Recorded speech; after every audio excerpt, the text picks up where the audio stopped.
everybody. It is great to be with you tonight, and I want to thank you so much for the opportunity to come and to share with you this evening. Let me say off the top, for those of you who are watching online and those of you who are in the room, I will not be offended if you talk back at me while I'm doing my presentation. I am a Black Baptist preacher, and in my religious context, people say amen, they clap their hands, they stomp their feet, and so there might be some points along the way where you feel a little fire. I'm just going to say let that fire out. It's all right, because we're going to co-create something together tonight. I did not come, I was sharing with Michaela, I did not come with a completely finished presentation. I never did. Because there's always something in the room that I don't know yet, and I trust that God will give me insight and give you insight, and together we'll do something special that I could have never figured out how to do all by myself. And so I'm going to ask you not to sit back and relax, and even those of you who are watching online in your pajamas and your slippers, I want you to lean into, because we're going to co-create an experience tonight that will go far beyond just a speech and a talk and a check the box and get the extra credit for class and whatever else might have you. If we work together, we'll all leave here just a little bit different than how we came. I'm going to talk tonight about what are you hungry for? Building bridges beyond charity. What are you hungry for? Building bridges beyond charity. I'll get to the meat of my presentation in a moment, but I have to introduce you to this dashing little boy. That's me, in the red shirt, with one of my younger siblings, Anthony. And I wanted to start by telling you a little bit about me and my faith journey and my story. This picture is taken at my great-grandmother's house, Geraldine Castor. We're in Kilmarnock, Virginia, on her big, sprawling plot of land down there in rural Virginia, in a place where I spent many summers, because long before the advent of summers being the time to go to amusement parks, when I was coming up, when school let out, summer was the time to go what we would call down the country. Does anybody else here have family roots down south somewhere? If you do, raise your hand. Where are your roots? Georgia. Georgia? Anybody else? Where? Venezuela. Oh, that's down south. Right. Venezuela? Anybody else? Yeah. Alabama? South Carolina. Others. Where are you? Yes. My mom's from Virginia. Virginia? Oh, that's my cousin. Yeah, absolutely. So summers were spent with me down the country. Even though I was born in Baltimore City, our family roots are in Virginia and in North Carolina. And this is me and Anthony down the country, spending time with our great-grandmother. And little did I know that my time spent on my great-grandmother's land, playing in her garden, watching her make mason jars full of food that was preserved for years and years, and then also noticing the ways that she would do things like when me and Anthony were playing and we fell and maybe scraped ourselves, my great-grandmother knew how to walk into the field, locate a particular plant, mash that plant up with her hands and with her teeth, and then rub it on that rash or scrape, and soon enough, we were on our way to being healed. I didn't have the language back then, but my great-grandmother, Geraldine Castor, had a wisdom and an insight that was rooted in her proximity to the land. Some today might call her an herbalist. That language was foreign to my hearing when I was coming up. But her ability to know by sight what a plant was and what it does was something that herbalists do today. She didn't go to herbalism school. She grew up on a farm. She grew up close to land. And me and Anthony got the benefit of watching our great-grandmother and loving her deeply, but not knowing how cool she was until much later on in life. This next picture is of me, and as you can tell, my stylishness continued in my journey. It stopped when I started dressing myself. But you can see as I'm here in this picture, I am a preacher's kid. Where's all the PKs? Any other preacher's kids here? PKs, preacher's kids, anybody? I'm the only one. Preacher's kids have a unique experience growing up in church where we get a chance to do a little bit of everything in church. Very unwilling, but we have to do it. And every job, every role, as preacher's kids, we were there. I grew up watching my dad preach in churches all over the country. And I would see him stand before congregations and give his sermons. And as a little boy, from that age, I started saying, when I grow up, I want to be a preacher, just like my dad. Well, that became my fixation, my determination to do that, just that. And as I got older, continued growing up in church, was the usher on the choir, played the drums. I just continued to grow into this idea of being a preacher, just like my daddy. There's me. Look at me standing nice and tall. Look at that little boy. All my friends, that's my brother Anthony and my friends, all growing up in our family church. But something began to happen. Something began to happen because while I still wanted to be a preacher just like my daddy, some things started rubbing up against my sensibilities around fairness and justice. And what I was not hearing churches of my upbringing speak on or be active in. And it's not to rub me the wrong way. Why? Well, because I heard preachers stand up in pulpits and talk about a God who heard the cries of people enslaved in Egypt and moved a man named Moses to go and confront Pharaoh and say, let my people go. I would hear preachers talk about this God who cared about people being free, but then when it came time to see the church actually live out the sermon that you just preached on Sunday morning, those actions sometimes were very few and far between. I would hear the choirs in church sing about a God who would show up for us in sickness and distress, a God who would give us power to stand up to the giants of our lives. But after the Sunday service, when Monday morning came, and the members of my church went back into work environments that were degrading and dehumanizing and unsafe, I didn't see us living out what the choir was singing just one day before. Has anybody here ever had similar kinds of tensions as you heard what the church professes, but you didn't see too much with the church actually doing what they profess? Let me just see the hands. Where's my folk who know what that tension is like?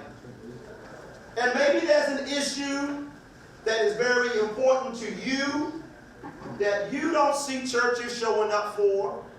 You don't see them doing as much as you know they could do on that issue that means so much to you. In fact, let's just do a survey and a poll real quick of the issues in the room that you, either as a person of faith, or if you're not religious, somebody who has spiritual bearing. You got some issues you care a lot about that you don't necessarily see churches doing too much about. Can we just fill the room with the issues that are close to your heart? What are some of those issues? Just call them out. Hate. Say it again. Hate. Hate. Thank you. Others? Violence. Violence. Thank you. Others? Racism. Thank you. More? Homophobia and Islamophobia. Thank you. Others? Spiritual poverty. Spiritual poverty. Thank you. Any other? Say again. Sexism. Thank you, Michaela. Others? What's in the room? One more. Issue you care about.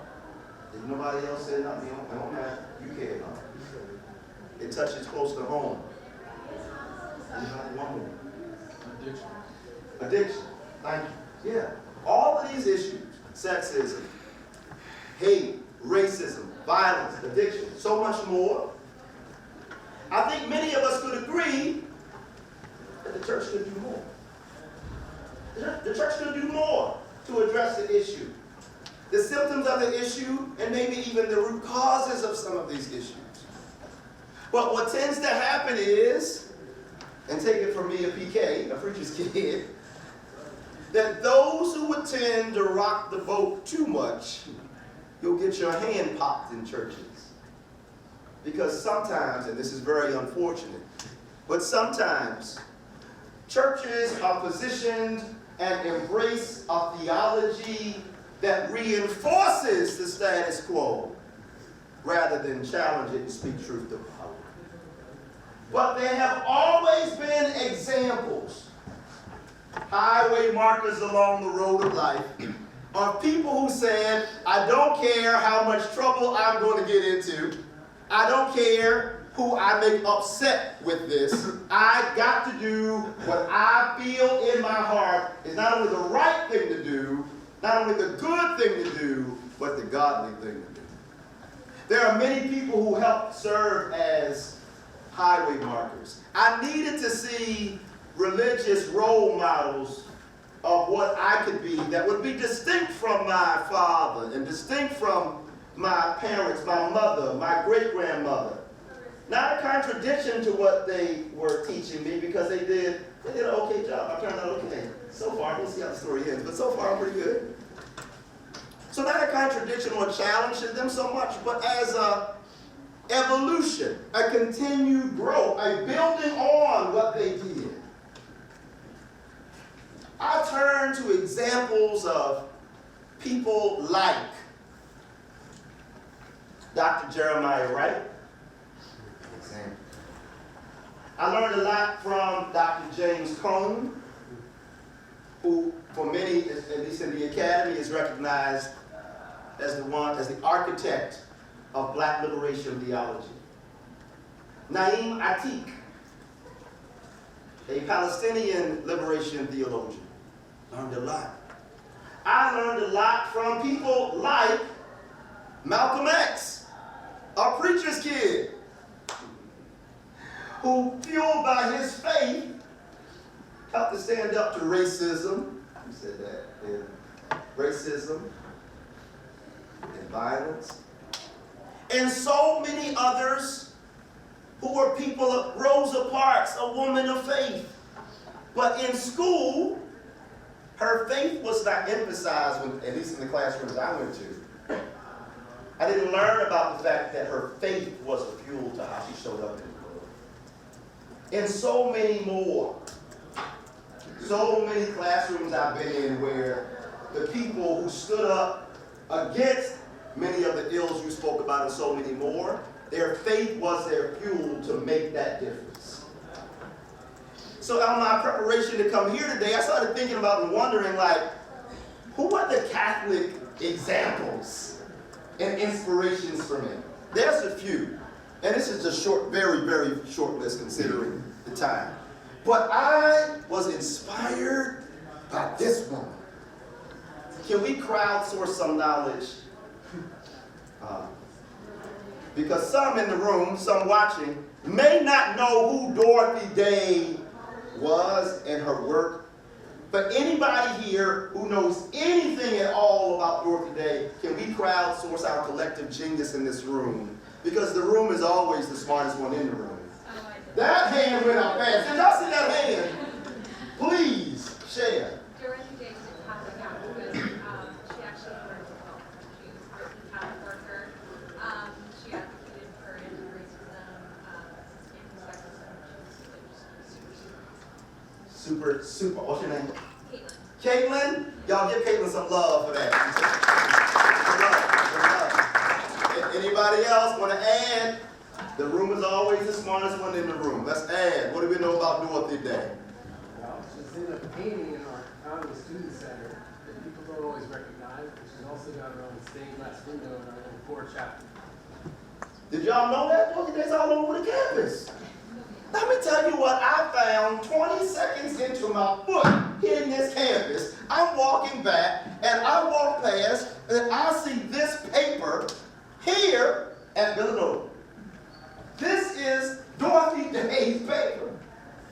And when I walked past and I saw this, I said, oh, we're going to have a good night tonight. A divine sign. But Dorothy Day was an inspiration to me, Caitlin, because she serves as a religious and radical role model. Because what I was trying to see was how to bring faith and my commitments to justice together and then live that out in the world. And she is an example. And this paper, which if you've never seen it on campus, maybe you've been so focused on your studies, of course, that you missed this. Is all, well, I would imagine it's somewhere else other than that one table that I walked past. Where was that room up we were just in, that building? Core Hall. Core Hall. If nowhere else, Core Hall has the paper. And to read it and to see what it looks like when people take faith and justice and put it together and inspire action. Dorothy Day. Catholic worker houses is one of the fruits of this woman's religious leadership. And I'm grateful for Jonah House in Baltimore, which is one of the Catholic worker houses of many that are across the country inspired by the Catholic worker movement. And Philip Berrigan and Elizabeth McAllister were part of starting this Catholic worker house in Baltimore. That when I was a young adult trying to find my way as a person of faith who cared about justice, I would go spend time at this Catholic worker house in Baltimore called Jonah House. And at Jonah House, we would study together, we would read and reflect and wrestle with the great and weighty issues of the day. But also, this Catholic worker house was on and is on cemetery land in West Baltimore. It's on a cemetery. And they are caretakers for the cemetery, but they built a house and they got llamas goats in Baltimore City, goats. They have growing food, they have a garden, they have this outdoor compost toilet and so much more. But it helped to feed my idea, it helped to feed my imagination around how do you be a person of faith and combine faith and justice. This is a great example of a Catholic inspiration for me that's helped to season my journey. Can we do another crowdsource? A collective genius. The room is always the smartest one in the room. Because here is another person who helped to feed and water the soil of my prophetic imagination. What does anybody here know about Oscar Romero?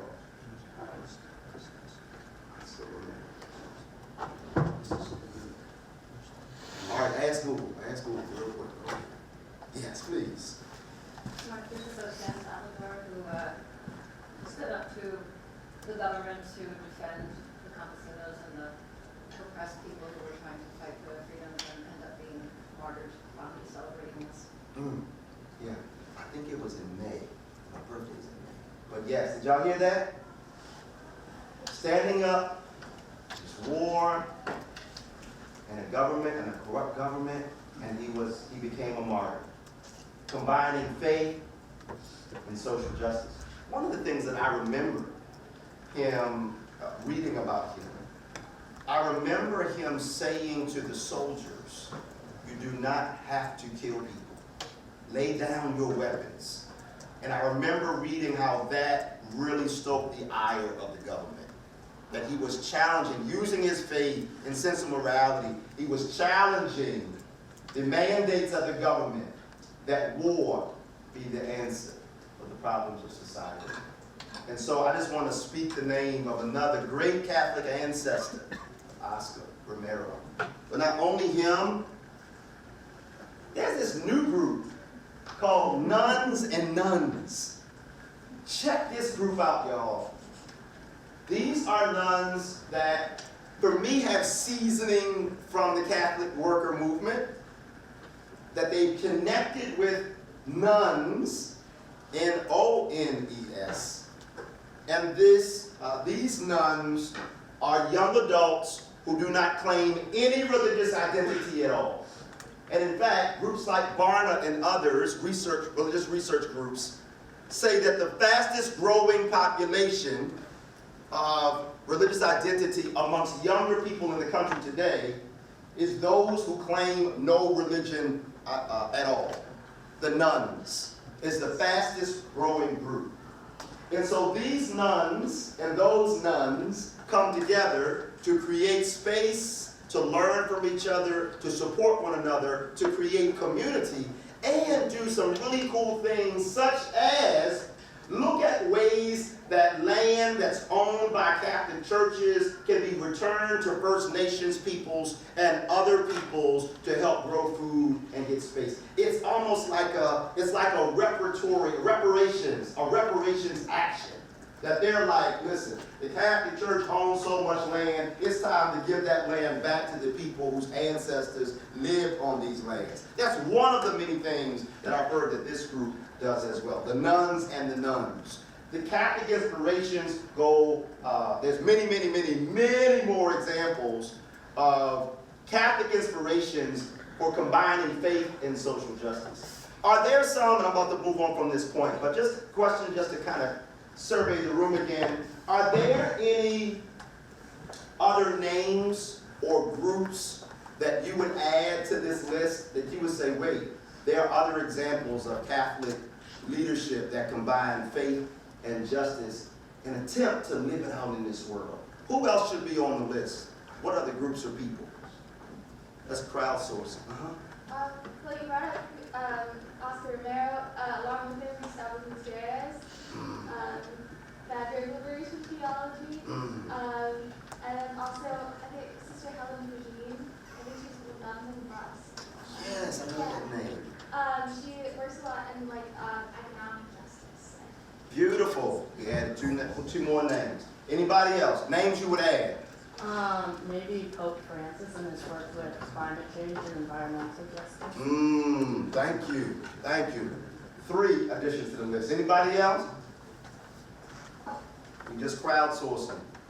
Because these names may end up being powerful highway markers for your personal journey, especially if you're trying to see examples of people who live their faith out in the real world and not just on paper. These are great names to add. Thank you for those. I'm going to share with you now, I'm going to turn the page here and share how these stories and the stories of so many others help to push me into what is now my call and vocation in ministry today. It starts with my story and journey of pastoring the Pleasant Hope Baptist Church in Baltimore. Located in East Baltimore. It's in the bottom right corner here.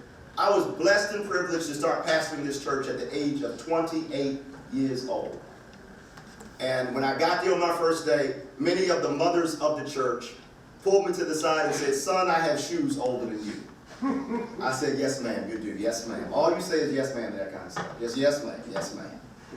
But over the 14 years of my time there, we learned so much about each other. And one of the things that I learned when I was pastoring this church, I learned that pastors spend far more time outside of pulpits than they do in them. And one of the places where I was spending a whole lot of time was the hospital. I was visiting members of my church in the hospital almost every other day. So much so that the front desk people started to know me by name. Oh, here comes Reverend Brown again. But I was coming to visit members of my church. And as a pastor, of course, I was going to give encouragement, prayer, scripture. But I was also going to listen.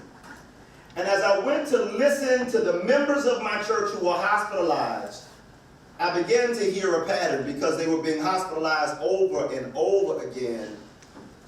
And I began to hear a pattern as to why and how they got there in the first place. And the pattern that emerged was that many of the members of this church were being hospitalized because of diet-related issues. And when I recognized that pattern, I got to be honest, I got tired of just praying and giving a scripture and walking out. I was like, that's cool. Like, yes, I'm a pastor. I'm supposed to do that.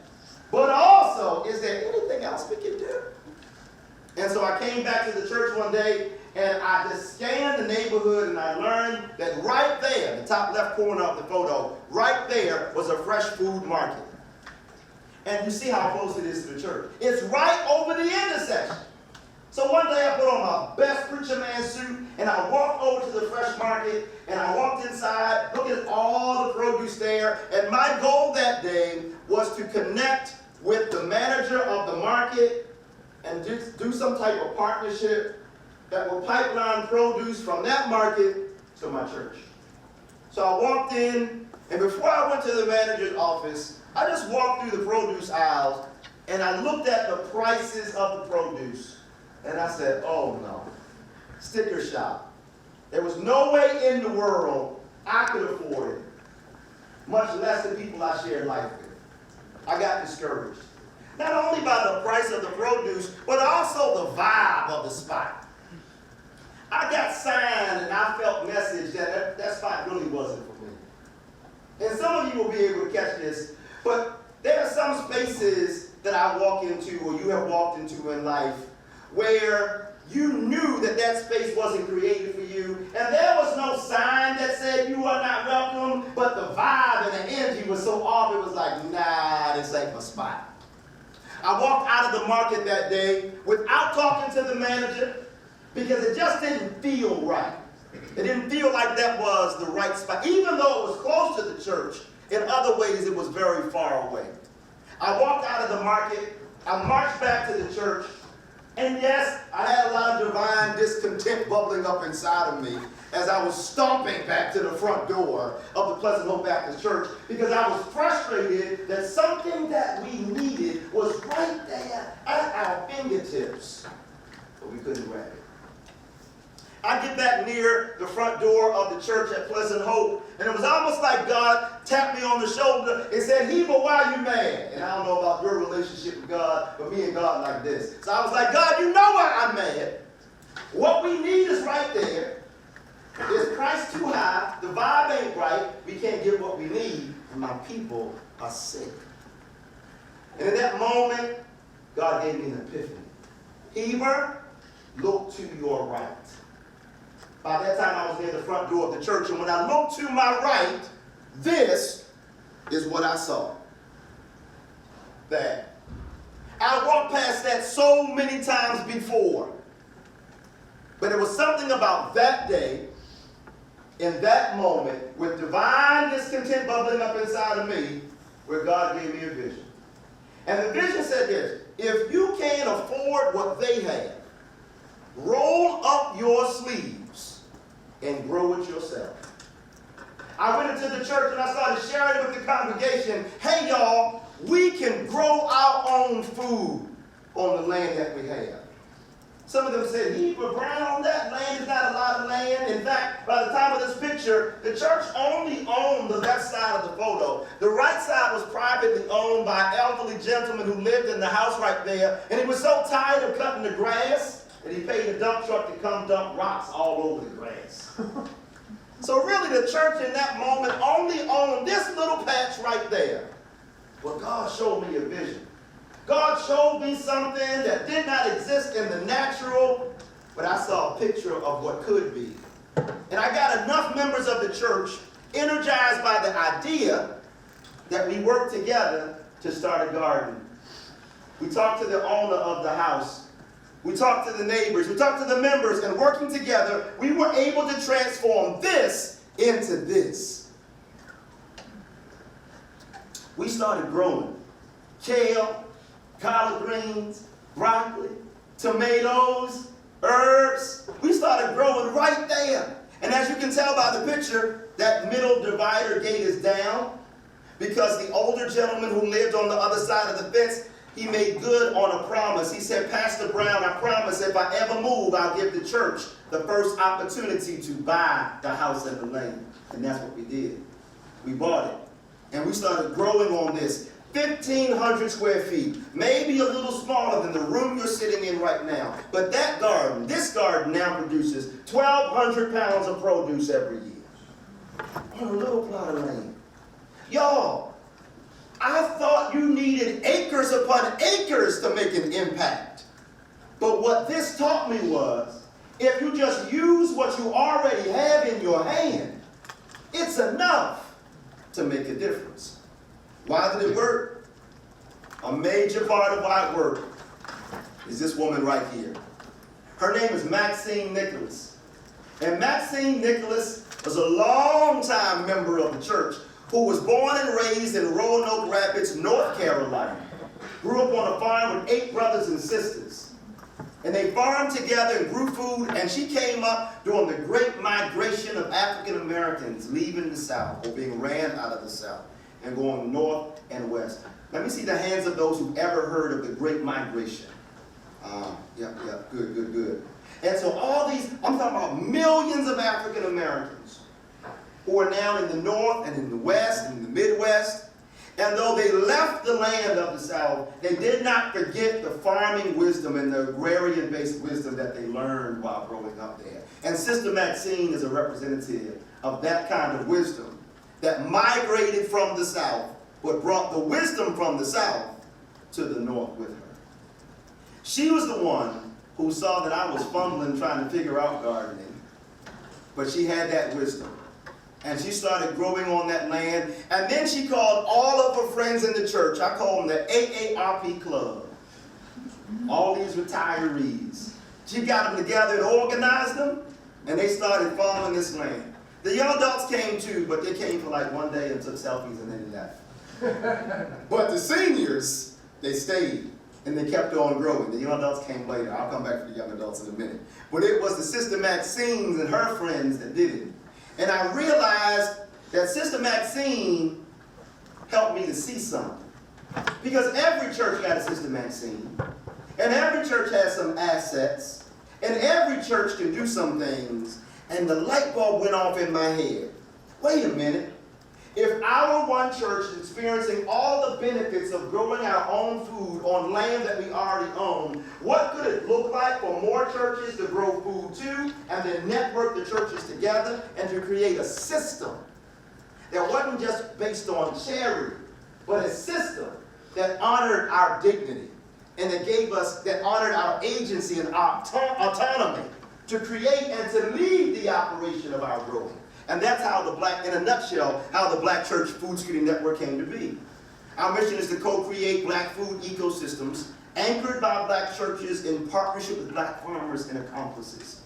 We're going beyond charity because we're hungry for something more than that.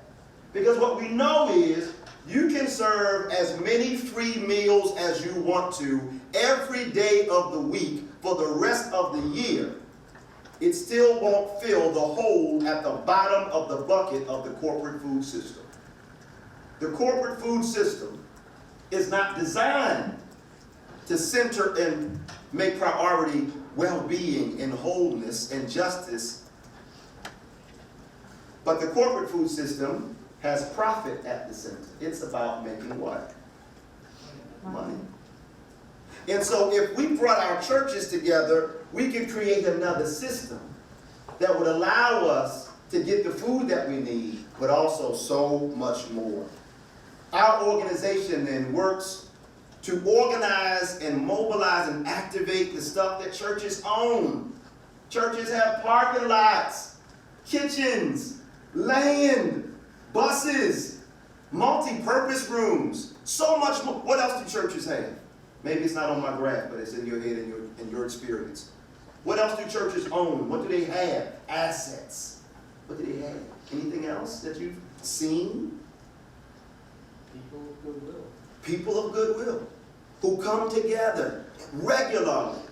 And that's a power in and of itself.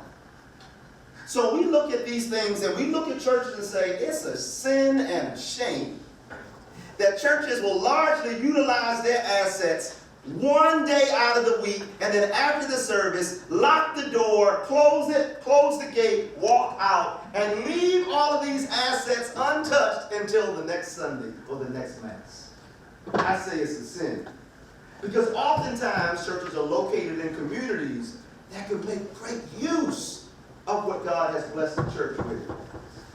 But when churches become gated communities and close their blessings behind the gate, then it creates the kind of thing that only deepens and furthers the divide and injustices in society. I also think about how historically black Christian denominations have millions of members. And if a fraction of these millions of members get organized on anything, it also can make a great difference. Our organization then has a few programs that I highlight to you, and then I'd love to engage in some conversation and Q&A. One of the programs that we have is called Operation Higher Ground. This is our church garden initiative. We go to churches that want to grow food, and we help them grow food on land that they own. We help them start gardens or expand their gardening efforts. Now, I've been saying church-owned land or land that churches own repeatedly, and I just want to see what your brain might be curious about. Can anybody venture a guess as to why we focus in black communities on church-owned land exclusively? Venture a guess.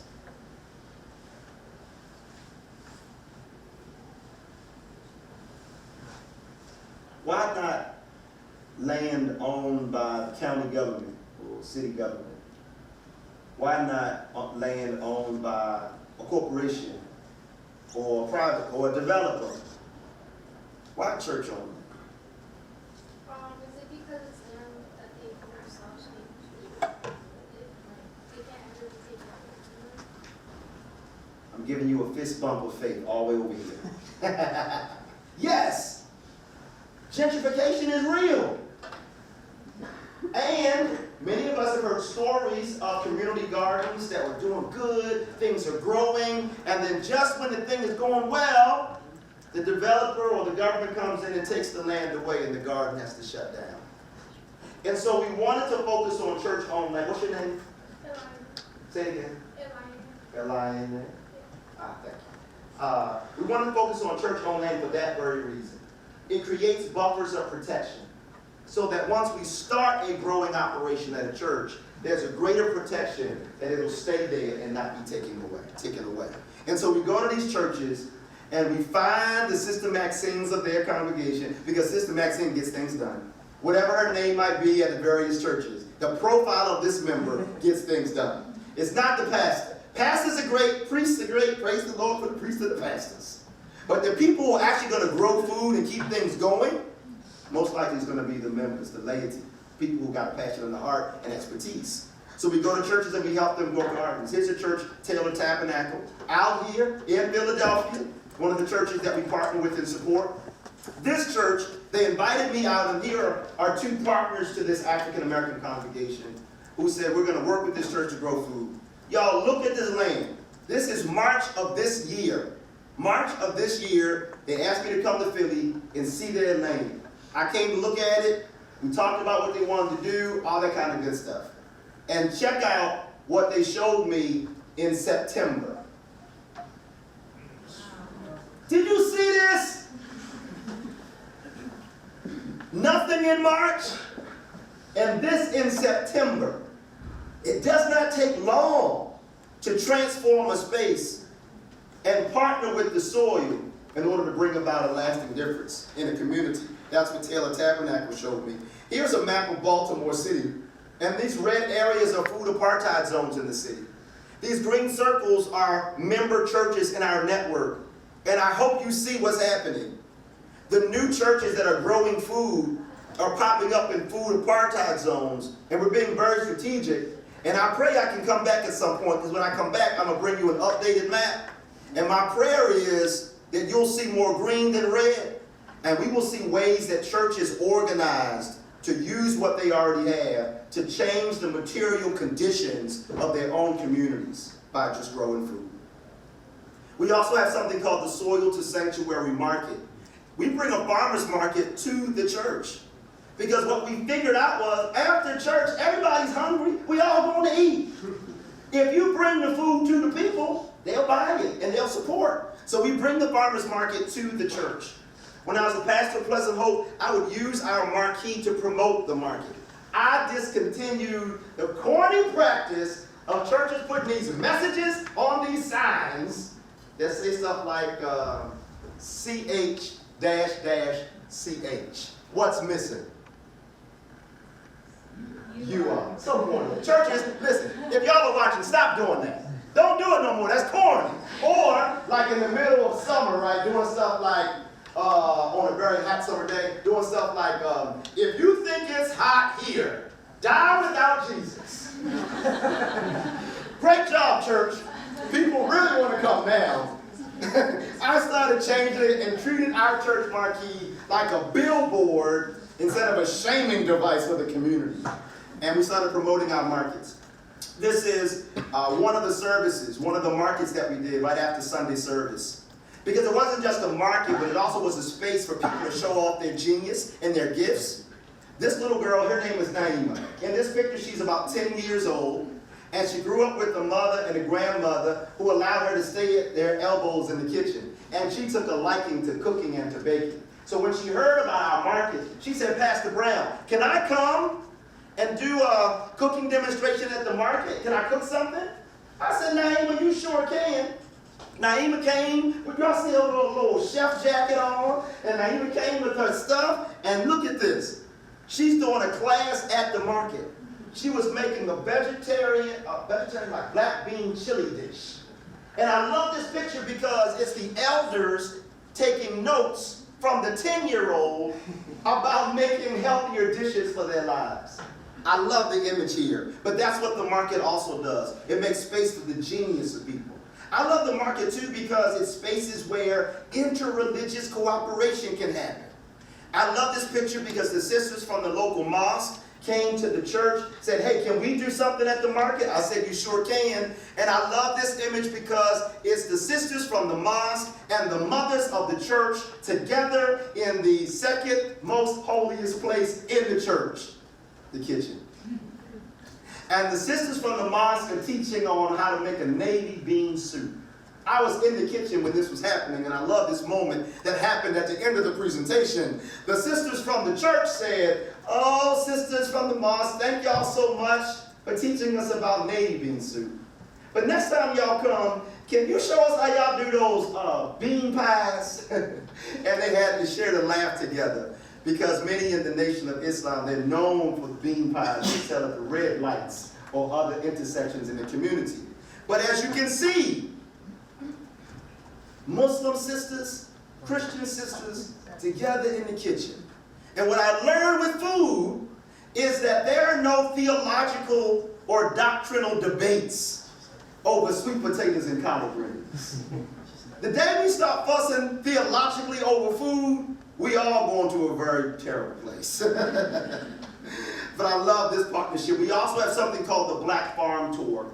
We launched that this year because we recognized a lot of people today have never even visited a farm, much less have thought about growing their own food. In fact, no shaming, but I'm just curious. Who are the people in this room who can't remember the last time you've been at a farm? Hands, please. Farm. I've not been on a farm. Oh, y'all are farmers. I'm in the right room. For a lot of people, they don't know the last time they've been to a farm, the last time they've shaken the hand of a farmer or heard about a farmer's story. And so we get on the bus and we take people out to the farm to listen to these farmers, to walk their grounds, to hear their stories, and to learn from them. Like Ashante Green in Jacksonville, Florida, and her wonderful Green Legacy Farm in Jacksonville. Duval, as they taught me to say, in Florida. And we're touring her farm and learning about her practices. Like Herbert Brown at Browntown Farm, no relation, in Warfield, Virginia. And he took us on his land and showed us his delicious strawberries. And in fact, these jars of jam come from this farmer, this land in Warfield, Virginia, because of this relationship we've been able to connect with him and to help him and his family move his jars around the country. But we got it straight from this land right here and them making that change in Warfield. Or Mr. Larry Hughes in North Carolina at his farm. This is a 100-year-old black-owned farm in North Carolina. And while there's a whole lot of talk about black farmers whose land was taken over the past 100 years, we need to remember that there are a great number of black farmers, legacy farmers, but their land has been in the family for 5 generations or more. And Mr. Hughes is one of them. Check out this. What's up, everybody? I'm so excited. We are on the road right now, headed to North Carolina and Virginia with a whole bunch of pastors, church leaders, organizers, and this is the first of many trips that we'll be doing to help get people closer to the land. Not just any land, but black farm land. We're bringing churches and farmers together to co-create black food ecosystems. Because if we don't have our own food system, then we are dependent upon the same systems that have oppressed our people for generations. It's time for us to do something different. This is a trip in that direction. I'm so excited about those who are on this bus for this historic pilgrimage to black farmland. So we do these trips. Sometimes it's a half day on a Saturday. Other times it's like a Friday, Saturday, and Sunday. We look forward to the day when we're doing alternative spring breaks and we can take college students for a week to live on the farm for a week and farm together and learn together and create space for an immersive experience. And finally, this is our art program. Pop Quiz is the name of the man in the Bible that heard a message from God to build an ark. His name was Noah. Y'all get a big star in Sunday school tonight. We created this program called The Ark, inspired by that story. Now, Noah was building the ark because a flood of water was on the way. Our organization is focused on building an ark because the floods of climate change, the floods of anti-blackness and racism, the floods of violence and interruptions in food supply chains continue to mount. And we need to have something in our hands to be able to weather the storms and the floods that are here and the ones that are on the way. So this is our food supply chain program. We help churches to buy in bulk from black farmers. And when churches put farmers on the budget, it makes a difference for the farm. It helps that family to stay on their land. We go down and buy the food, we truck it back to the city, and we deliver it to churches up and down I-95. This is last winter, a delivery from black farmers that we made to this church called Kingdom Fellowship Church, where we put grits and jam and honey and other goodies in bags and delivered it to churches for the holidays that they would then give to their community or members. And here's a story from a church that we worked with right here at Bethel AME in Ardmore, which I believe is about 10 minutes from here or so, if that. That's one of our member churches, and Reverend Carolyn Cabanis is one of our partners, great partners to this organization. And we are excited because even this coming Saturday, we're doing a Soil to Sanctuary market at her church, just 10 minutes away. And we want to invite you all to come see this organization in action at Bethel AME Church in Ardmore. I think it's on Sheldon Lane, if my memory is serving me right, about 10 minutes away.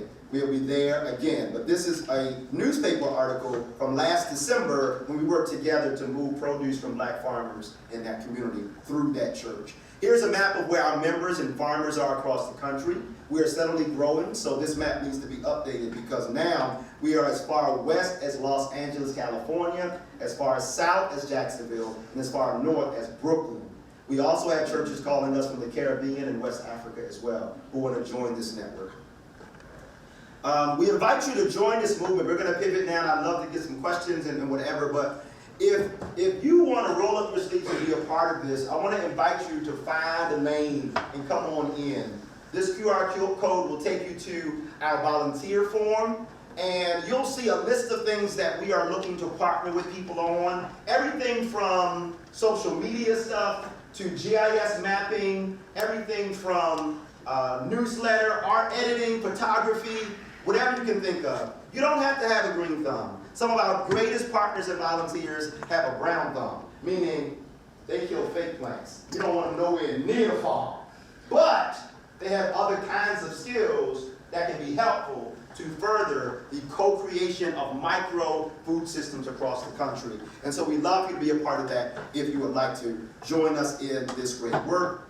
And I think that's it. Thank you so much. I just want to say, and I had a conversation with the students before coming out, the organizers, and thank you all so much for allowing me to come here. I just want to say that I'm prayerful that this example, this story, help to give you another highway marker along the way of your own journey. That people of faith have a powerful fuel that can help to co-create the systems that are needed to get to the root causes of why these isms exist in the first place. And that you do not have to divorce yourself from faith or spiritual grounding and bearing in order to address these very real challenges of the world.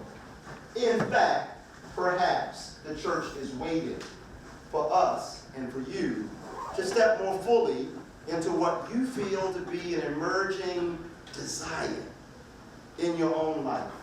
For those of you who want something more than just a nice paycheck, for those of you who are looking to tap into your purpose to a greater degree, this story is one of many that I can tell you, where people of faith who may not go to church every Sunday anymore, but whose faith shows up in the lived, real world every day, it possibly could be the way to demonstrate your connection with God in a way that will help churches be more relevant again. Maybe a lot of churches are in decline because the next church is being born, and that next church is being born in you and in me, and what we will dare to dream and imagine together. Thank you so very much for the opportunity.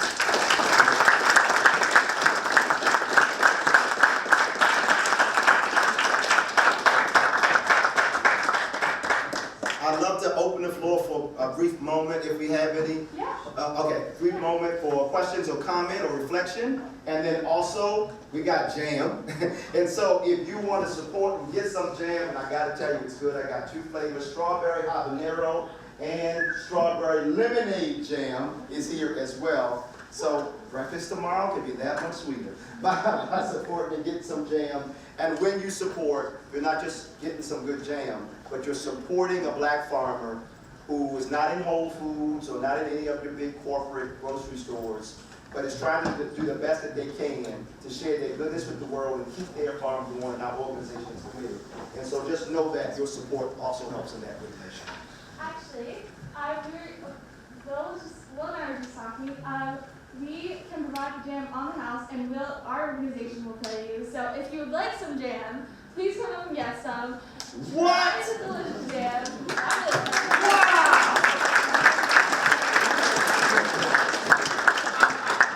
Thank you all. Thank you so much. Wow! Kathy, you got juice. Any questions? I know time is on us, but any questions or clarifications? Anything? Yes. How do you approach this community still breeds still like hope and faith and super laws, just trying to breed like new urban environments? I just repeat for those on this side. How do you go into these communities where it feels like the system is kind of giving up on these communities and instill kind of a faith for people to kind of start gardens and the like? Wyatt, right? Wyatt, we are very intentional about something called asset-based community development. Asset-based community development, in a nutshell, says this. Don't start with the question of what's wrong. Start with the statement of what's strong. Start with that. What's strong? Start there. If you start with what's wrong, it can sometimes tempt you to step into a savior complex. Here I come to save the day, right? And this whole kind of, y'all will be lost without us. But that ain't cool, right? We start with what's strong. What do y'all already have going for you? What sails are already erected that you already have built And then with our organization, we like to just be the wind to the sails that are already erected. It has a greater chance of being sustained. And so just like I started with the story of my great-grandmother, we go into a community and say, instead of, we're going to teach you how to grow nutrient-rich food because we know you don't know. Instead of saying that, we say, I know you know how to do this. Your great-grandmother did if you don't. It's in your family somewhere. Let's dig up that genius and put some sprinkling on that and bring that right on back because it's already in your family. Even if you don't know how to do it yourself, it's already there. It also, like, real quick, in communities that have seen demonstration after demonstration, rally after rally, and protest after protest, and it's hot for a minute, then it goes away, people are hungry for something more than a momentary protest. And there's much more people today who are like, all right, what are we going to do after we march? What happens after the die-in? So our organization steps right on in there and says, if you want something more lasting, let's think about how to organize in a systems kind of way, and not just this kind of a single issue, momentary kind of way. So that's what we do. We nurture what they already had, we cheerlead that, and then we give an opportunity to do something different. Yeah. Thank you. Good question. There was another one. Yes. Oh, I was going to ask, like, what you feel like has been the biggest challenge in establishing, like, the Black Church Food Security Network. What's your name? Lily? Lily! You about to put me on my therapist couch, Lily. Biggest challenge. Okay. All right. I got a couple of them. One, I just left my church 6 months ago to do this full time. After going to seminary, getting all the degrees, being a preacher's kid, I left my pulpit. Not because anything was wrong, but some of y'all can get me here. I've heard over the years about like certain kinds of fish that if you put them in a particular size bowl, they only will grow to the extent of that bowl. But if you put them in a bigger container, they'll grow bigger. And if I can be super honest with y'all, I felt like the church was constraining. I love the people, and I still love the people. But I was like, there's more that God is trying to do in me and through me that the church is not giving me the room to do. And so for me, I'm not saying everybody should do this, but I'm saying for me, I had to step out so that I could help better. So now I ain't got to fuss with trustees or deacons or boards or bishops, but I can be free to do it the way we need to do it in terms of being nimble and flexible. So it was a big challenge, though, for me to, lead the safe and secure path. I was set. I could have retired from that church. And so for me to step away 14 years in, it was a big challenge. Thankfully, I had the support of my family, and I was able to do that 6 months ago. So it was very new for me, but that was a challenge. Another challenge is our communities are being flooded with free food. And I gotta tell you, as good as it might be in that moment, free food is undermining the work of building more just food systems. Why? Because when people in communities get used to free food, and it's free to them, but it is being subsidized by the government and corporations, or corporations are dumping the food off into communities and using it as write-offs and the like. But when people are used to getting it free, they say, well, why buy it from a black farmer? I can get it for free. And so that's a big challenge. A lot of our churches over the past couple of years, in particular with the pandemic, have been giving out a lot of free food, but that's really hurting not just black farmers, that's hurting all family farmers because it's meaning people are not buying from them. That's a big challenge. Great question, thank you. Any other questions? Yes? What does distribution of the food look like? Do you guys have soup kitchens? Do you give it out as raw produce to families to make their own food without Very cool. So up to this point, distribution, the question is, what does distribution look like?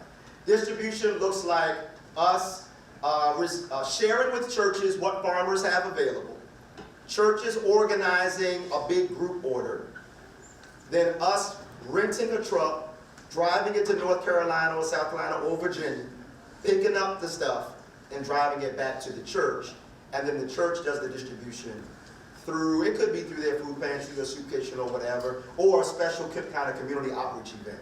But that's basically what it is. What I'm really excited about, what's your name? Serena. Serena. What I'm really excited about, Serena, is that we're just about to buy our first truck. Instead of renting trucks from Ryder, we're about to have our own truck, and I'm really excited about what that will do because it's just another brick in this co-creation of these local food systems. Once you have your own truck and have your own cold storage, you start getting the pieces that you need to really sustain it. But that's what distribution looks like right now. Thank you. Mm-hmm. Thank you. Good question, Samantha. Any others? Questions? Yes, one, two. I was just wondering about the details of what you mentioned on Saturday in Ardmore, like time or the name of the church again. Yes, absolutely. Bethel AME Church. Bethel AME Church is the name of the church on Sheldon Lane. Let me refresh. Oh, that's what it is. I need to refresh. The time. I'm going to bring that. Oh, here's it. Yeah. Come right there.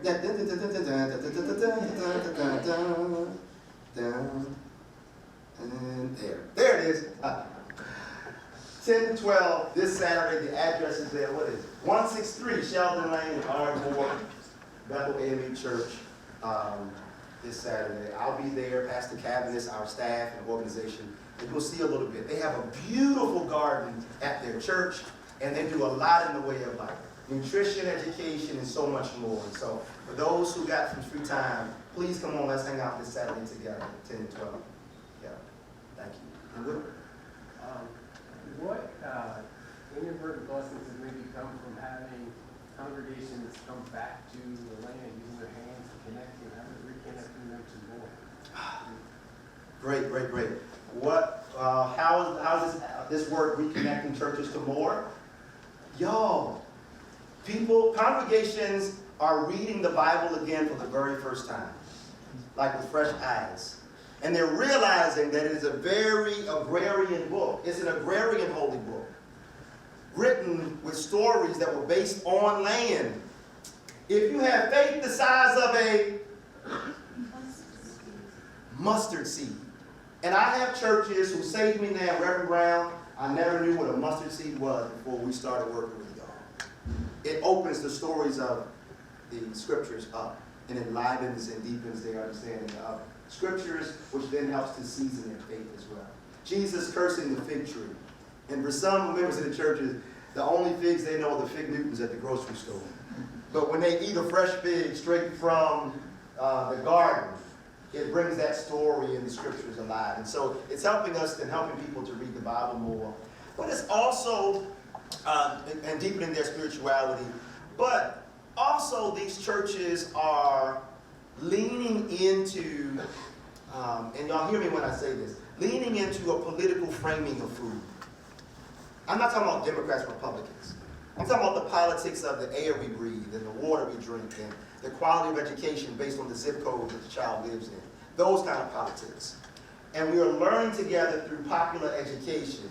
We're learning together the politics and economics and the realities of the food system as it is. Because most people don't know. And yes, unfortunately, and I hate to say this, but there are some people who, and children in particular, who think like chickens come from the grocery store.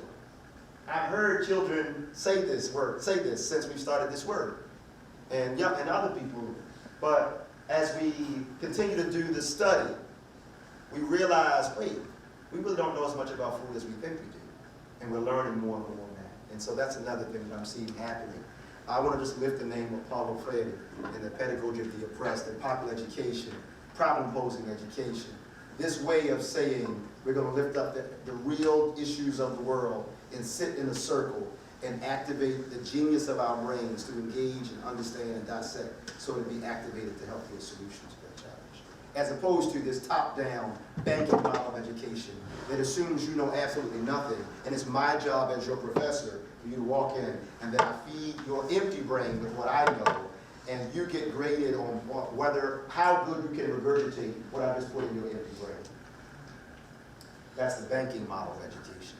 And so we're bringing popular education to the churches. We want to politicize Sunday school. We want revolutionary vacation Bible school in some camps. So that these Sunday spaces become spaces where, yes, speak to my heart, but also activate and engage my mind so that my hands do something different on Monday morning.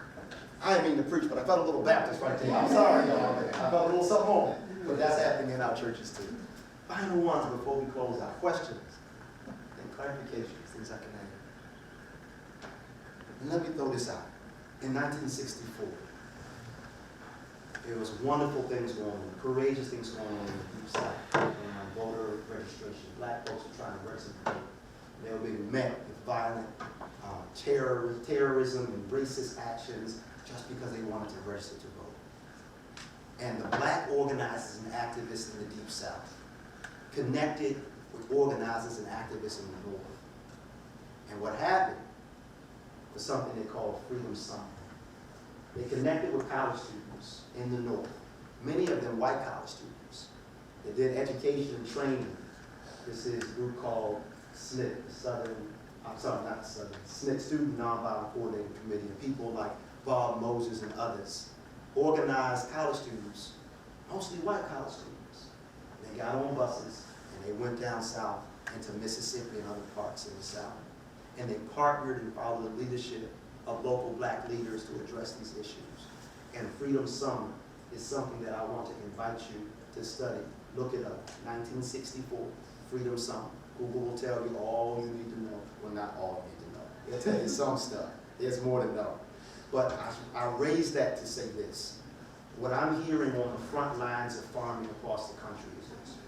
There's, especially with black farmers, there's some very real challenges when it comes to food right now. And there are very real forces that are keeping nutrient-rich food away from certain communities.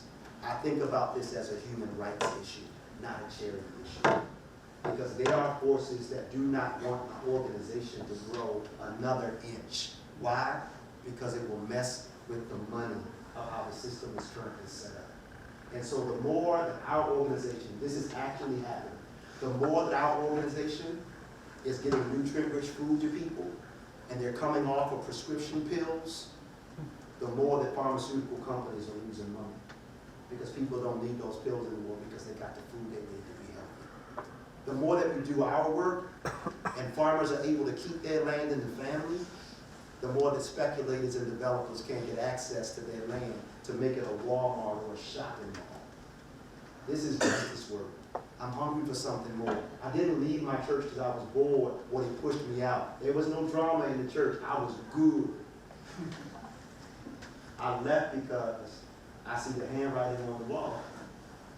That if we don't make some really courageous decisions with our lives and live it out, the way this movie ends, if we don't touch nothing, there's a whole lot of trouble, not only for us, but for our descendants, our immediate descendants.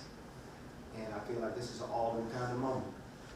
And so for those for whom anything I've said tonight registers, I just want to affirm that little voice in your head. Because maybe other voices are saying, do the safe thing, job with benefits, and stay there for 57 years and then retire and get a watch and go down and be a snowbird and move to Miami.